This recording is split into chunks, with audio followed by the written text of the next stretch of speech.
박나래 씨와 전 매니저들의 진흙탕 공방 오늘도 이어졌더군요. 이번에는 박나래가 매니저에게 산부인과 약을 대리 처방 받아오라 이렇게 강요를 했다는 의혹입니다. 박나래 씨에게 유리한 녹취가 어제 공개되니까 전 매니저들이 반기에 나선 거냐 이런 평가도 나옵니다. 만나보시죠. 괜찮아요? 왜 이렇게 일을 하고까지 왔는지 모르겠어요. 나 이렇게 살지 않고 싶지 않아서 껴버릴 거야! 기가 이걸로 또 녹취해서 증거 쓸까봐 변호사님이 같이 나가겠어요. 저 지금 이태원이 이게 어디 있는데? 저 마포에서 술 먹다가 지금 언니 집 근처에요. 아, 이거 지금 어딘데? 모른다고? 아우, 못 살아. 오늘 추운데. 진짜 내 무슨 사실이야 부부 내 사랑인데. 자, 이 녹취 파일이 공개되면서 일각에선 박나래 옹호론도 일기도 했었죠. 그런데 곧바로 이런 의혹이 제기됐습니다. 산부인과 약 대리 처방입니다. 먼저 이 매니저들 두 사람이 나눈 대화 내용 같이 보시죠. 산부인과에서 무슨 약을 사달래. 나래 언니가 녹화 전에 먹어야 한대. 그러니까 이 B 씨 매니저가 그거 제가 진료 받아야 되는 거죠. 제 진료 데이터가 더러워지고 있는 게 X 같다 이렇게 얘기를 합니다. 그러니까 이 A 씨가 그럼 기록에 안 남게 해달라고 하고 내가 갔어야 되는데 미안하다 이런 얘기를 하는군요. 자, 안 기자님. 이 산부인과 약까지 지금 대리 처방을 한 의혹가 제기된 겁니다. 어떻게 봐야 됩니까? 자, 이건 굉장히 사적인 부분이라고 할 수 있죠. 근데 양측의 공방이 가열되면서 이런 사적인 부분에 대한 이야기까지 나오고 있는 상황으로 보입니다. 일단 아까 그 녹취록을 보면은요, 두 사람이 감정적으로 굉장히 동요하고 있고 어느 정도 친분이 있어 보이는데 왜 이 같은 일이 벌어졌나? 전 매니저가 혹시라도 이런 감정적인 건과 별개로 돈을 목적으로 어떠한 협박을 하는 게 아닌가 이런 식으로 의심할 수 있는 정황이라고 볼 수 있는데 그 직후 나온 내용을 보면은 실제로 이런 박나래 씨의 어떤 요청으로 인해서 해서는 안 되는 일을 해왔다고 또 생각할 수 있는 부분이라는 거죠. 예를 들어서 산부인과 진료 같은 경우는 연예인들이 직접 그것을 갔을 때 혹시라도 소문이 날까 봐 두려워서 대리 처방을 하는 게 아니냐 생각해 볼 수 있고요. 그리고 정확히 어떤 약인지라고 얘기는 하지 않았지만 결국 이 내용을 놓고 봤을 때 내 진료 데이터가 더러워지는 것 같다라는 표현까지 쓴 거는 아무래도 굉장히 모멸감이 들 수 있는 그런 약을 대리 처방받았다는 것을 부탁받았다 이렇게 생각해 볼 수가 있다는 거죠. 이런 부분이 전 매니저 입장에서는 왜 이 시점에 공개를 했을지 놓고 보면은 앞서 이제 한 유튜브 채널을 통해서 전 매니저를 상대로 한 여러 가지 공격으로 보이는 내용들이 나오면서 또 역시 반박하는 차원에서 실제로 박나래 씨한테 이런 불합리한 요청까지 받았다는 의견을 낸 것으로 보입니다. 그렇군요.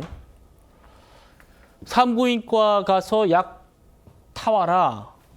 기록에 안 남게 해달라고 해라. 내가 약 타러 가야 했는데 미안하다. 왜 당신이 미안해합니까? 박나래 잘못이지. 우리한테 진짜 잘하라고 해줘요. 진짜. 이런 얘기를 한. 이 대화의 정황상 이 B 씨가 산부인과에 가서 박나래 씨가 먹을 약을 타온 것 같죠? 이 얘기 좀 해보겠습니다. 제가 진료를 받고 타와야 하는 거죠. 그러니까 그동안 이 주사 이모 의혹돼요. 그때는 주사 이모가 직접 다른 사람의 누군가의 처방전을 모아서 약을 타서 줬는데 이번에는 다른 겁니다. 이 매니저들이 직접 자기가 환자애로 병원에 가서 그 약을 타와가지고 박나래에게 줬다라는 건데 제 진료 데이터가 더러워져요. 다음이요. 박나래 씨가 녹화 전에 먹어야 한다고 제게 약을 받아오라고 했어요. 산부인과에서의 모멸감과 자괴감은 견디기 어려웠습니다. 저는 미혼인데, 안 기자님 말씀 주신 대로.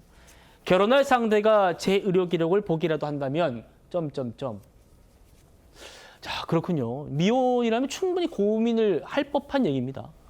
네, 맞습니다. 사실 연예인과 매니저 관계는요, 일반적인 직장 선후배 관계와는 많이 다르다고도 볼 수 있습니다. 워낙 24시간 붙어 있는 시간이 많고요. 함께 이제 해외를 간다든지 또 몇 박을 같이 지내는 일도 많기 때문이죠. 하지만 그거랑 별개로 최근에 이 다른 연예인 역시 이 대리 처방 문제가 불거진 적이 있습니다. 예. 이건 명백히 잘못된 거고요. 의료법 위반이라는 거죠. 게다가 또 이 매니저들이 얘기하는 거는 그 약품에 대한 구체적인 얘기까지 하고 있는 겁니다. 이게 산부인과적으로 여성으로서 굉장히 모멸감이 들 만한 그런 부탁까지 매니저로서 나의 연예인을 보호하는 차원에서 해왔는데 그럼에도 불구하고 이러한 일이 불거진 거에 대해서 우리는 굉장히 분노하고 있다. 이런 감정을 표출하는 것으로 보이고요. 예. 이 사안은 이 산부인과 약이다. 이런 부분과는 별개로 의료법에 대해서 분명하게 짚고 넘어갈 필요가 있습니다. 의료법 위반 말씀 주셨는데 변호사님. 실제로 지금 대리 처방을 받아서 그 약을 딴 사람한테 줬다? 그러면 이 처방 받은 사람, 그 약을 먹은 사람 다 지금 법 위반인가요? 그렇죠. 그리고 의료법 위반으로만 얘기가 되고 있는데 세밀히 한번 따져볼까요? 네. 의료법 위반은 당연한 거고 예. 여기 우리 처방받으면은 건강보험 급여 처리되죠. 그럼 자동으로 사기죄가 문제될 수 있고 또 부정수급에 대한 환수 문제가 발생할 수 있고 의사에 대해서는 위계에 의한 업무방해가 될 수 있고 그리고 또 처방이 필요한 약이다라고 했을 경우에 그 약을 내가 다른 사람한테 주면 또 약사법 위반도 처방 문제가 될 수 있거든요. 그렇군요. 줄줄이 문제가 되고 있는데 지금 이 녹취가 나오면서 반박 차원에서 지금 이 얘기가 또 터졌잖아요.